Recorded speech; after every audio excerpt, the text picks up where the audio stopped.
¿Cómo están mis queridos alumnos? Hoy vamos a ver el tema de San Agustín y su filosofía. En primer lugar, la relación de los primeros pensadores cristianos con la filosofía fue compleja. Mientras unos mostraron su hostilidad hacia la filosofía, considerándola enemiga de la fe, otros vieron en la filosofía un arma para defender con la razón sus creencias religiosas. Las características de la filosofía griega, que los latinos no hacen sino seguir, no permitirían esperar una fácil síntesis entre ambas.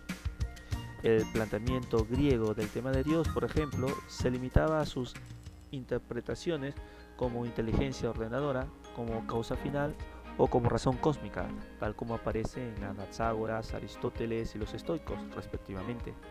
Los cristianos, sin embargo, por Dios entenderán un ser providente, preocupado por los asuntos humanos, un ser encarnado, que adopta la apariencia humana con todas sus consecuencias, un ser creador, omnipotente, único, pero también paternal, y resulta difícil, por no decir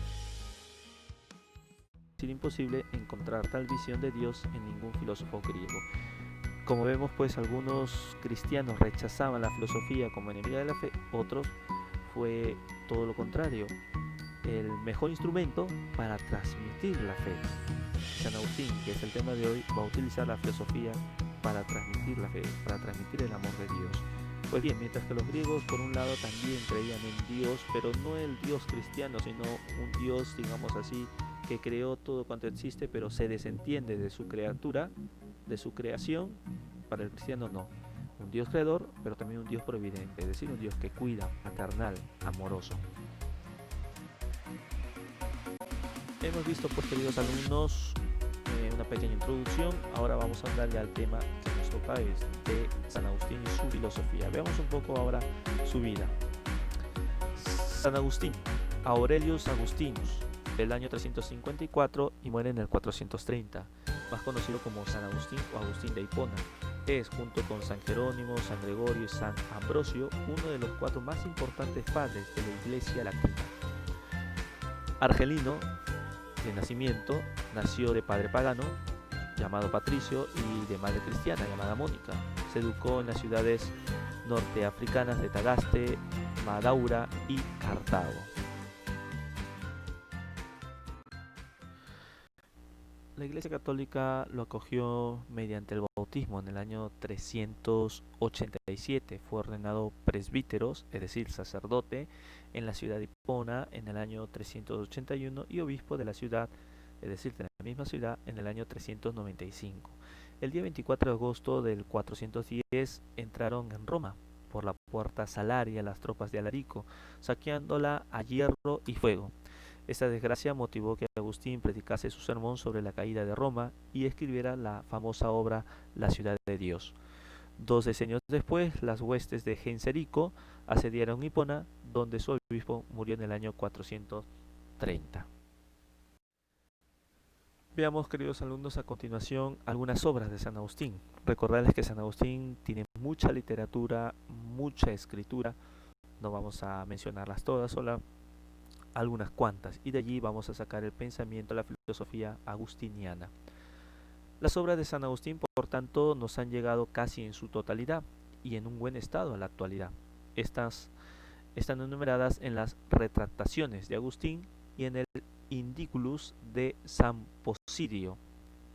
Su clasificación responde a un criterio temático general, aunque con frecuencia se abordarán en cada obra muy distintos temas. Vemos pues a continuación algunas de ellas: la inmortalidad del alma, la dialéctica de la verdadera religión, la utilidad de la fe en lo que no se ve, la adivinación diabólica y la ciudad de Dios, entre otras.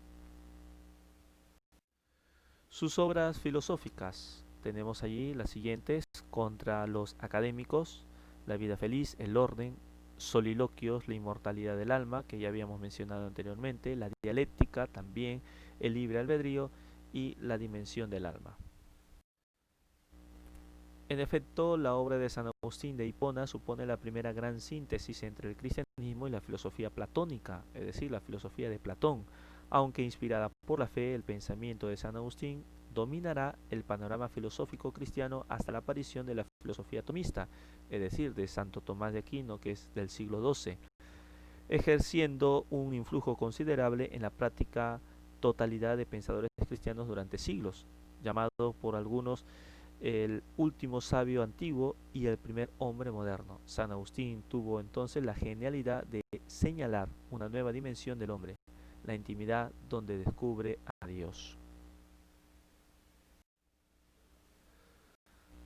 Veamos ahora el problema del conocimiento en San Agustín. Ahora vamos a ahondar en su filosofía. Dice nuestro autor, la fe da lugar a la religión y la razón a la filosofía. Y en tanto que la fe y la razón tienen su origen en Dios, no puede haber oposición entre ambas. La fe es una gracia de Dios, es decir, un regalo, y junto con la Sagrada Escritura forman la palabra divina, infalible e invariable, es decir, que nadie la puede contradecir ya que es palabra de Dios. La fe no es algo irracional, guía la investigación y protege frente al error. Por lo tanto, la fe es racional. La fe se puede razonar, no solamente sentimiento, sino razón. Por su parte, la razón y la filosofía, la palabra humana, aunque limitadas y frágiles, son buenas porque pueden favorecer a la religión, permiten la comprensión intelectual, aunque imperfecta, de verdades religiosas, ayudan a refutar, es decir, contradecir las herejías y a convencer a los que dudan. Fe y razón se complementan. Creo para entender y entiendo para creer, dice San Agustín. Veamos ahora, queridos alumnos, el problema de Dios en San Agustín. El argumento principal de San Agustín para probar la existencia de Dios parte de las verdades eternas. En el interior de nuestra alma encontramos verdades universales, inmutables y necesarias, como los primeros principios de la razón, a la que nos tenemos que someter y presentes en todos los hombres. Es decir, hay elementos, existen cosas que nadie puede refutarla. Ni el primer hombre que ha venido a la tierra hasta el hombre hoy del siglo XXI no pueden refutarlas porque son absolutas, universales. Es decir, existen en todos. Por ejemplo, el honrar al padre y a la madre es una verdad absoluta que ninguna cultura puede contradecir. Ninguna cultura contemporánea o alguna cultura antigua. Su fundamento no pueden ser las cosas físicas, realidades contingentes, cambiantes y mortales, pero tampoco nuestra alma, que también cambia. Es decir, esta verdad no viene de las cosas del mundo, no la ha creado el mundo propiamente, es algo que ha existido, que está allí en el alma del hombre, pero tampoco lo cree el alma, porque el alma también cambia, es decir, cambiamos estados de ánimo, hoy estamos alegres, mañana tristes, etc. Estas verdades nos trascienden. Luego debe existir algún ser que posea sus características y sea su fundamento, es decir, Dios. Dado que es tan superior y distinto de las cosas finitas, no podemos conocerlo con total fidelidad, pero sí cabe una cierta comprensión de su ser. Veamos ahora, queridos alumnos, el problema del hombre. De todas las sustancias finitas, la más perfecta son los ángeles. Es decir, de toda la creación, los más perfectos son los ángeles. Dice el Salmo 8, el ángel es mucho más perfecto que el hombre. Después viene el hombre, compuesto de alma y cuerpo. Su concepción del hombre se incluye en la tradición platónica al defender un claro dualismo antropológico, es decir, San Agustín coge mucho su pensamiento, su filosofía de Platón. Platón hace la distinción entre el alma y cuerpo. Platón va a decir también que el cuerpo es como una cárcel del alma, que el alma tiene que salir de esta cárcel. Si recordarán una de las clases de filosofía, hablábamos del mito de la caverna, como uno tiene que salir de esta caverna, ir al mundo de las ideas, pues de manera paralela la caverna sería nuestro cuerpo y el alma tiene que salir de este cuerpo. El hombre consta entonces de dos sustancias distintas, cada una de ellas completa e independiente, el alma y el cuerpo, siendo la primera superior en dignidad y ser al segundo. Veamos ahora, queridos alumnos, la ciudad de Dios. Es el nombre de una de sus obras filosóficas. La ciudad de Dios la componen cuantos siguen su palabra, es decir, los creyentes. La terrenal, los que no creen. Esa lucha continuará hasta el final de los tiempos, en que la ciudad de Dios triunfará sobre la terrenal, apoyándose San Agustín en los textos sagrados del Apocalipsis para defender su postura. De hecho, la oposición señalada será utilizada posteriormente para defender la prioridad de la Iglesia sobre los poderes políticos exigiendo su sumisión. Es decir, que la política debe estar sumisa, obediente a lo que puede decir la Iglesia.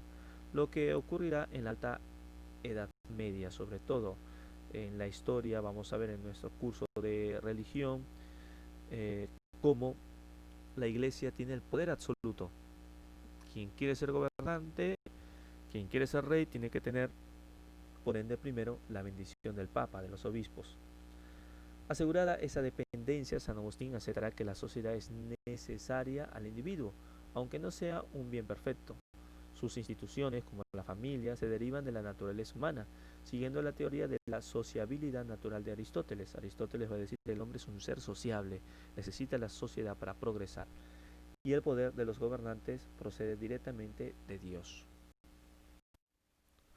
La filosofía fue para San Agustín el amor y esfuerzo del alma entera hacia la sabiduría y hacia la verdad.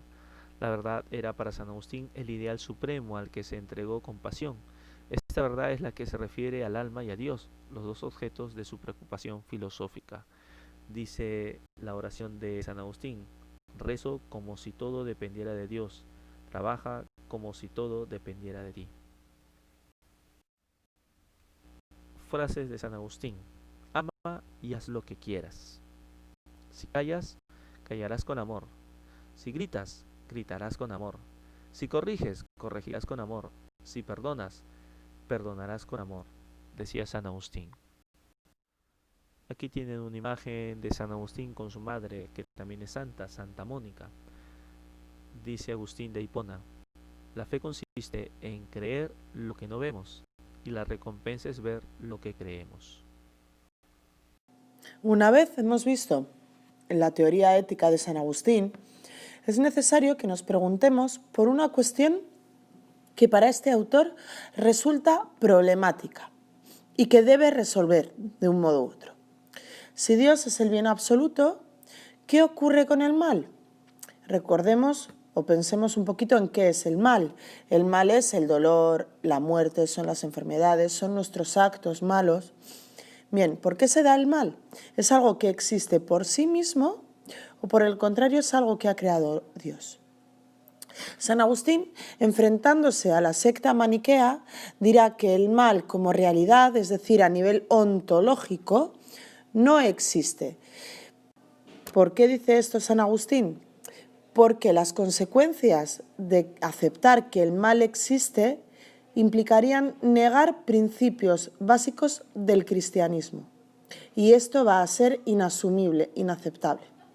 Bien, veamos qué razonamiento lleva San Agustín. Por un lado dice: si el mal existe desde siempre, que sería una de las opciones posibles, esto supondría negar la omnipotencia de Dios. ¿Qué significa esto?